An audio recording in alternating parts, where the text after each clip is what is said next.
Why diabetic nerve pain gets worse at night. You lie in bed, the lights are off, the house is silent. But your feet, they burn, they tingle. Sometimes it feels like fire. Other times, like tiny needles stabbing from the inside out.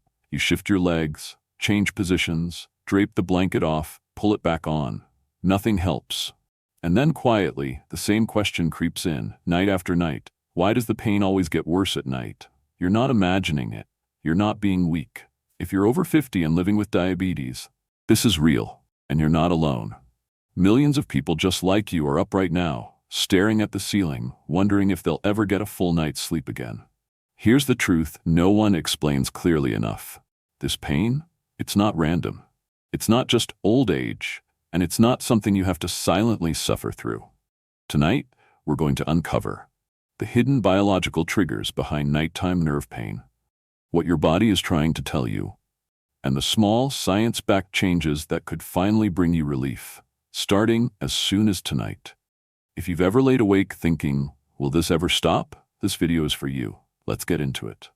1. The pain that follows the clock. Why diabetic nerve pain gets worse at night. Let's start with a hard truth. Diabetic nerve pain doesn't follow your schedule. It follows your biology. If you've ever felt that your symptoms flare up right when the world gets quiet, you're not imagining it. You're just experiencing the full force of your circadian system, which runs deeper than most people. Even some doctors understand. Here's what happens. Your body is governed by an internal clock, not just for sleep, but for pain perception, nerve signaling, inflammation control, and hormonal balance. Every night, like clockwork, cortisol, your body's natural anti-inflammatory hormone, drops to its lowest point. During the day, cortisol helps suppress inflammation in damaged nerves. But at night, that defense system is on pause. Meanwhile, melatonin rises, and while it's great for sleep, it also alters nerve cell behavior.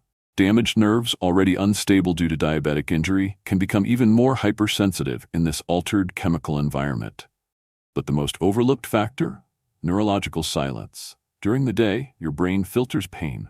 It's too busy, digesting lunch, processing sounds, solving problems.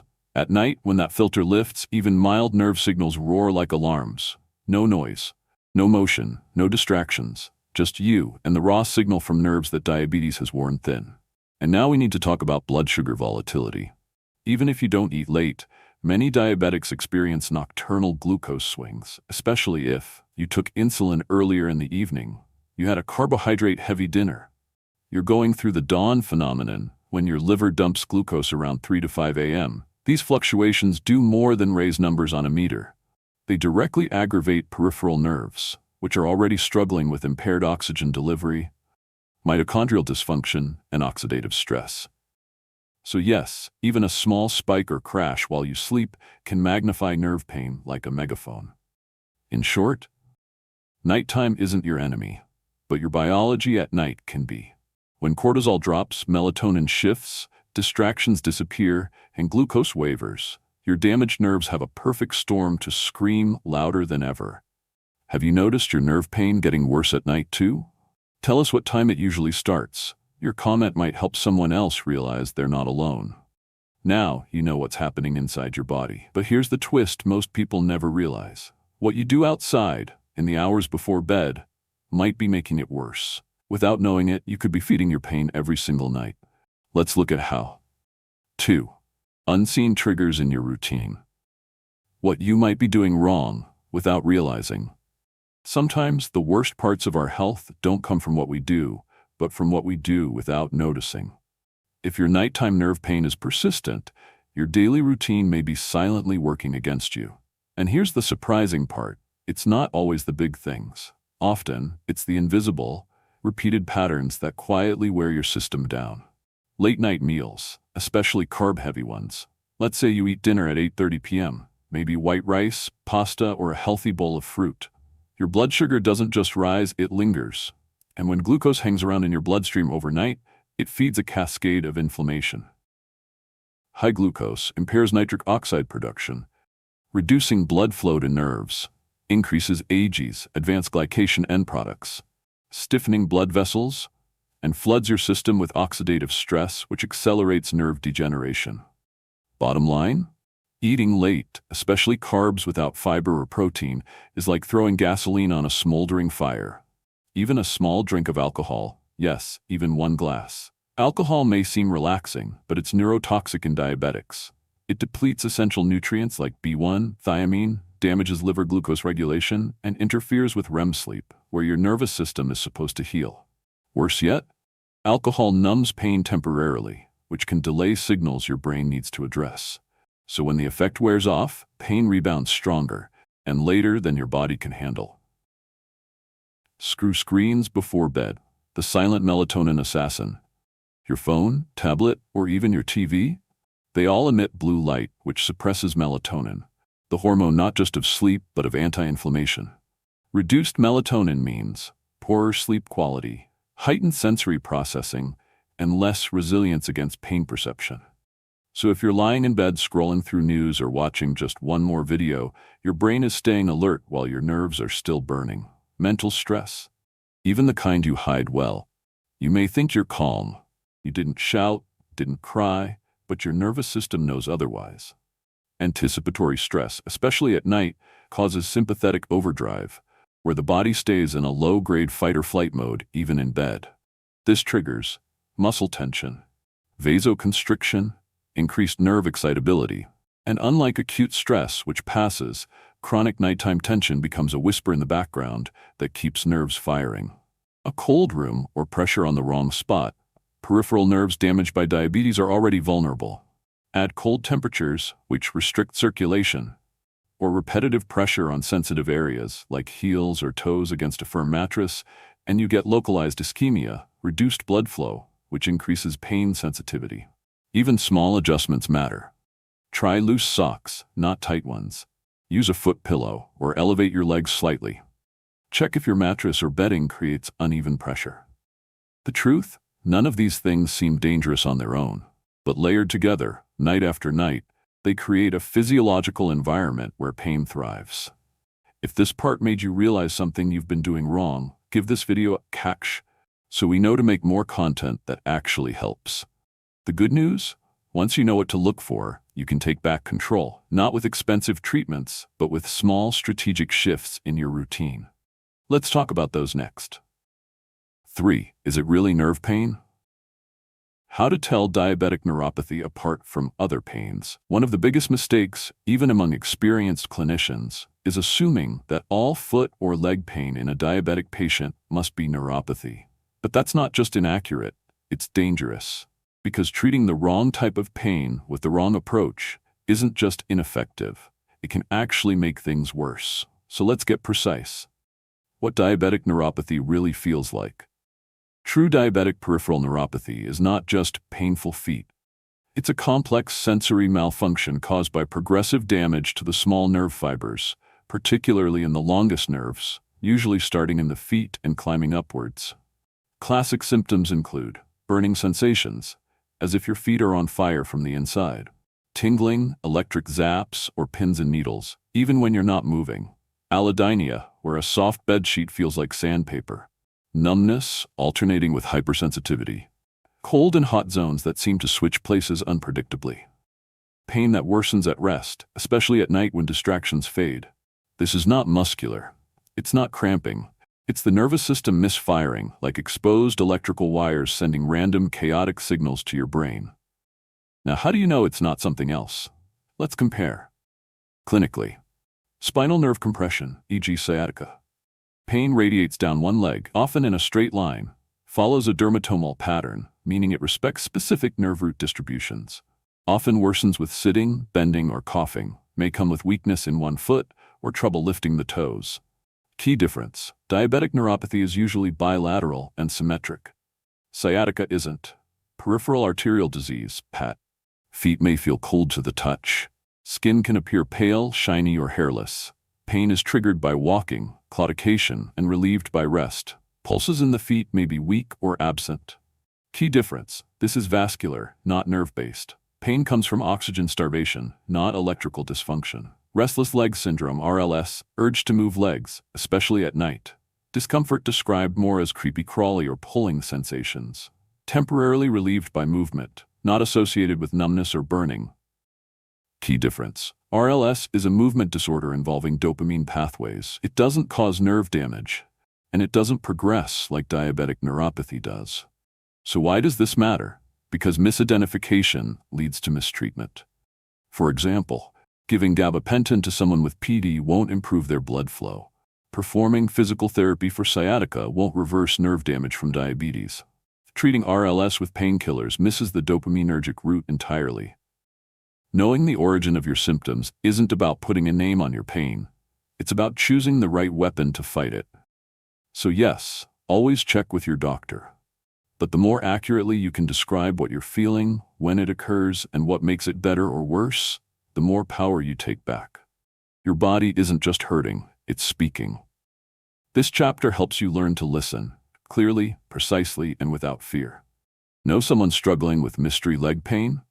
Share this video with them. It could help them ask the right questions at their next appointment.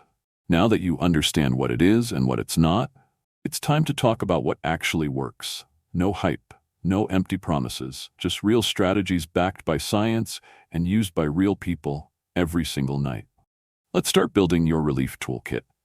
4. Real solutions for real relief. What actually helps beyond pills? Let's be clear, medication has its place. But for many living with diabetic neuropathy, pills alone are not enough. Why? Because nerve pain is multi-layered. It's biochemical, structural, psychological, and behavioral. You can't treat a four-dimensional problem with a one-dimensional solution. Here's the truth no one tells you. Small, consistent habits, done at the right time, can radically shift how your nerves behave. And tonight, you don't need a prescription, you need a plan. Evening movement. Reset your nerves before bed. Sitting still all evening is one of the worst things you can do if your nerves are inflamed. Try this, a 10-minute walk after dinner. Not power walking, just movement. This helps regulate post-meal glucose and stimulates blood flow to your lower extremities, feeding your nerves what they desperately lack, oxygen and nutrients. Follow it with gentle foot stretches or self-massage with warm oil. This isn't just comfort. It activates mechanoreceptors that compete with pain signals, calming your peripheral nerves before you lie down. Bonus tip, apply light pressure using a soft ball under your feet for 2 minutes. This can help reset overstimulated sensory nerves. Nutrients your nerves are starving for. Many diabetics think supplements are a gimmick, and often they are. But some, they're essential because your nerves cannot function without them. Let's focus on 3. Magnesium, glycinate or threonate, helps relax overactive nerves, supports GABA production, your brain's calming chemical, and may reduce nighttime cramping. Deficiency is common in people with insulin resistance. Vitamin B12, methylcobalamin. If you've been on metformin for years, as many diabetics have, you may have subclinical B12 deficiency. Without B12, the myelin sheath that insulates nerves begins to deteriorate. That means more misfiring, more pain. Methylcobalamin is the active form. Skip the cheap cyanocobalamin. Alpha-lipoic acid, ALA, a powerhouse antioxidant that crosses the blood-nerve barrier. It helps reduce inflammation, improves glucose uptake in cells, and has shown promise in clinical trials for reducing neuropathy symptoms, especially when taken daily for 3+ months. Pro tip, take ALA with food and B12 in the morning. Magnesium works best in the evening. Build a sleep sanctuary. In the environment you sleep in sends constant signals to your nervous system. If it's cold, compressed, or overstimulating, your nerves remain on high alert. Try this setup. Warm foot soak before bed. 15 minutes, not boiling hot, just enough to improve microcirculation. Add Epsom salts if available. Support your knees with a soft pillow. This relaxes your lower back and reduces nerve tension down the legs. Elevate your feet slightly. 10 to 15 centimeters is enough. This helps reduce swelling and pressure on nerve endings. Maintain a warm room, 22 to 24 degrees, but not stuffy. Cold toes are a nerve pain trigger. Advanced tip, try a weighted blanket. It's been shown to reduce cortisol and improve parasympathetic activation. Calm the command center, your mind. Even if your nerves are inflamed, your brain decides how loud to make the pain feel. You can change that, not with force, but with rhythm. Try one of the following before bed. 4-7-8 breathing. Inhale for 4, hold for 7, exhale for 8. This activates your vagus nerve, the master switch of relaxation. Guided meditation, there are thousands on YouTube, even for neuropathy. Low-frequency instrumental music, proven to reduce nerve-related sleep disruption. Or simply gratitude journaling. Writing 3 things you're grateful for may sound soft, but it's been shown to reduce nighttime cortisol and improve sleep in chronic pain patients. Why this works? When your mind calms, your limbic system disengages from pain amplification loops, which literally lowers the volume on discomfort. The takeaway? Real relief doesn't come from waiting for your next refill. It comes from building a nightly ritual, rooted in science, tailored to you, and done with consistency. You may not fix everything overnight, but tonight you can take one deliberate step toward turning pain into peace. We're building a library of practical relief tools, grounded in science, tested by real people. Hit subscribe so you don't miss what's coming next. But information alone isn't enough. You need something else. Something stronger. Hope. Let me tell you about Ellen, because what she did, quietly, steadily, changed everything. And it might change things for you too. Room 5, the story of Ellen, when pain stole her sleep and how she took it back. Ellen is 67 years old. She's a retired librarian, mother of 2, widow for the last 8 years. She never smoked, never drank, and managed her type 2 diabetes the way most people do, with quiet discipline. But somewhere in her early 60s, things began to change. It started with the tingling. A strange, prickling numbness in her toes, almost like walking on velvet laced with thorns. Then came the burning. Not during the day, but at night. Always at night. Every evening, as the house settled and the clock struck midnight, her body betrayed her. Her legs would pulse. Her feet would sting. Some nights, she said, it felt like someone had filled her shoes with hot sand, even though she wasn't wearing any. She tried everything her doctor recommended. Gabapentin, then duloxetine, then higher doses. But nothing brought sleep, only exhaustion layered on top of pain. And then came that one night, 2:17 a.m., when she found herself crying in the kitchen with a spoonful of peanut butter in her hand. Not because she was hungry, because she felt defeated. But Ellen didn't give up. She did what librarians do best. She started learning. And over time, she built a new bedtime routine, not overnight, but piece by piece. She swapped her late dinners for an early, protein-rich meal by 6 p.m. She added a 10-minute walk, around the garden, sometimes just in circles. She began soaking her feet in warm water with magnesium flakes every night. She took B12 and alpha-lipoic acid, not expecting miracles, just curious. She turned off screens at 8 p.m. and played cello music instead. And when her thoughts raced, she wrote them down in a worn notebook she kept by the bed. After 3 weeks, the pain was still there. But one night, she woke up and realized she'd slept 5 hours straight for the first time in years. Today, Ellen still has neuropathy. She still has diabetes, but the pain no longer owns her nights. What's your version of Ellen's story? Share it in the comments. Or just let us know you're starting your own routine tonight. We'll read every one. She owns the rhythm of her evenings, and that, she says, has changed everything. I didn't need a cure, she told us. I just needed a system and some peace. Maybe you're in the middle of your own 2:17 a.m. moment. If so, you're not weak. You're not alone.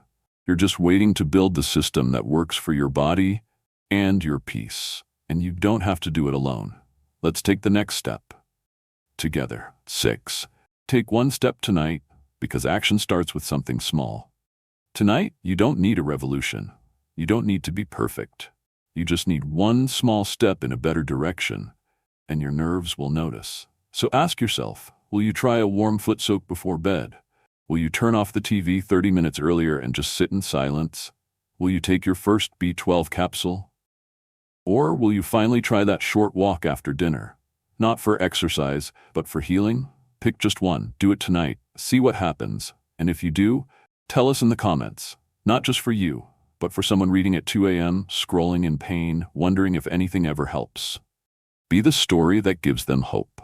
Pain doesn't define who you are. It doesn't get to write your story unless you let it. You have tools, you have knowledge, you have choices, and most of all, you have time, even if it's one night at a time. If this video helped you understand your pain, if it gave you hope, click subscribe so you never face this alone again. Watch the next video, Foods That Quietly Worsen Nerve Damage.